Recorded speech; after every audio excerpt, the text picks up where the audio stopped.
गुज़श्ता रोज़ नेब ने जियो के ऑनर मीर शकील रहमान को गिरफ्तार किया है। इससे मुतल्लिक अरकान पार्लियामेंट क्या कहते हैं, आइए जानते हैं। चोरों को छोड़ दें, क्या करें आप बताएं। कोई ऐसा कानून है जिसमें आप चोरी करें, कौम की मिल्कियत उठाएं, कौम की चीज़ें लें, आप करप्शन करें और कोई अदालत हो जो आपको फिर कह दे कि ये आप जाएं। अगर आपके घर से किसी ने बटवा चुराया है या आपके घर से कोई आटे का डब्बा लेके भाग गया है, तो आप क्या बैठे रहेंगे इंतज़ार में कि वो कोई और आकर मुझे आटा दे दे तो मैं रोटी पकाऊं? आप चोर के पीछे भागेंगे ना। तो हुकूमत भी वही कर रही है क्यों। और ये माशाल्लाह जितने भी केसेस इनके ऊपर बने हुए हैं ना, वो तहरीक इंसाफ ने बिल्कुल ही नहीं बनाए। हालांकि बनने चाहिए थे इनके ऊपर, लेकिन नहीं बनाए। ये सारे वही केसेस हैं जिन्होंने डब्बों में बंद करके रखे थे एक दूसरे को ब्लैकमेल करने के लिए।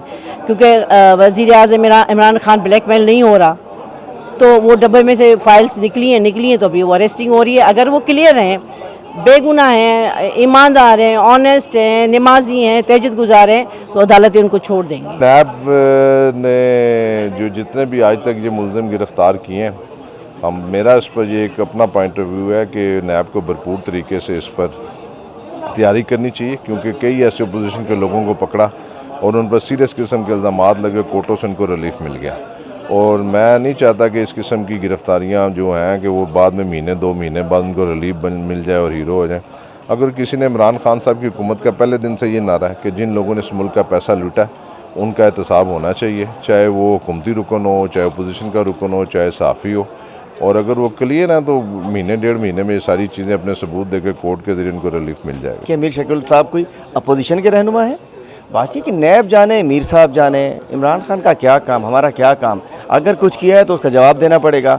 इसको बिल्कुल पाकिस्तान तहरीक इंसाफ की हुकूमत पॉलिटिकल विक्टिमाइजेशन में यकीन नहीं रखती, ना करती, और ना ही मीर साहब कोई अपोजिशन के रहनुमा है, और ना ही उनको साफ़ती आज़ादी से जोड़ा जाए। वो बिजनेसमैन भी है, एक बहुत बड़ी एक बिज़नेस ग्रुप के मालिक हैं। अगर कुछ चीज़ें गलत हैं तो उसको उन्हें प्रूव करना चाहिए। बाकी मैं नहीं समझता कि उसको पॉलिटिकल विक्टिमाइजेशन से जोड़ा जा सकता है। तहरीक इंसाफ का मीर शकील रहमान की गिरफ़्तारी पे वही रद्द अमल होगा जो किसी और की गिरफ़्तारी पे होता है। नैब एक इंडिपेंडेंट इदारा है और वो अपनी इन्वेस्टिगेशन के तहत अगर एक बंदे को बुलाती है क्वेश्चनिंग करने के लिए, तो इसका तो या नैब जवाब दे सकती है या जो रिस्पोंडेंट है वो जवाब दे सकता है। मेरे ख्याल से एक प्रोपेगेंडा किया जा रहा है और वज़ीर आज़म का नाम उसमें मुफ्त में जो है उसके साथ मुंसलिक किया जा रहा है। वज़ीर आज़म का इससे क्या ताल्लुक है? एक इंडिपेंडेंट इदारा है, एक इंडिपेंडेंट इदारा अपना काम कर रहा है। उनकी जैसी इन्वेस्टिगेशन रिपोर्ट आएगी उसमें पता चल जाएगा कि उन्होंने अरेस्ट करना है या उन्होंने बाइज़्ज़त बरी करना है। ये नैब की इन्वेस्टिगेशन है। शदीद तरीन मज़म्मत करते हैं। जंग और जियो एक यूनिवर्सिटी का दर्जा रखते हैं। हज़ारों लोगों ने सहाफ़त उस अदारे में काम करके सीखी है। आज़ादी जो इजहार है उसकी आज़ादी जो है, इजहार राय की आज़ादी जो है, वो जंग और जियो ग्रुप से जन्म लेती रही है और वो उस यूनिवर्सिटी के वाइस चांसलर हैं।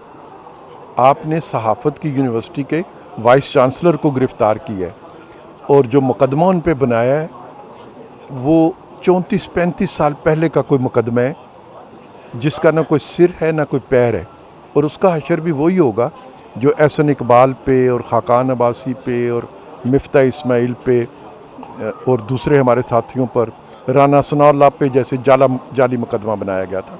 ये जाली मुकदमे खान साहब धमकियाँ देते थे, तकरीरों में कहते थे, बैसियत वज़ीर आज़म के धमकियाँ देते थे कि मैं तुम्हें गिरफ़्तार कराऊँगा। उन्होंने अपना गिरफ़्तार कराने का शौक़ पूरा किया। हुकूमती रहनुमाओं का कहना है कि मीर शकील रहमान की गिरफ्तारी पर मौजूदा हुकूमत का कोई हाथ नहीं, जबकि अपोजिशन रहनुमाओं का कहना है कि मीर शकील रहमान की गिरफ्तारी की शदीद मज़म्मत करते हैं और मौजूदा हुकूमत पॉलिटिकल विक्टिमाइजेशन कर रही है। कैमरामैन मलिक मकसूद के साथ आरिफ सैयद, पार्लियामेंट हाउस, इस्लामाबाद। तारकीन वतन की जानिब से मुल्क में भेजी जाने वाली रकूम माशी तरक्की में कलीदी किरदार अदा करती हैं। OPF की तमाम खिदमात और सहूलियात से इस्तेफादा करने के लिए ओवरसीज पाकिस्तानीज को रजिस्ट्रेशन के अमल के तहत मेंबरशिप कार्ड जारी किया जाता है। ज़र मुबादला की कानूनी तरसील को यकीनी बनाने और इस सिलसिले में मजीद आसानियां देने के लिए वजारत खजाना की हिदायत पर फॉरेन एक्सचेंज रेमिटेंस कार्ड का इजरा भी अमल में लाया गया है। OPF। मजीद तफसीलात के लिए हमारी हेल्पलाइन या वेबसाइट विजिट करें।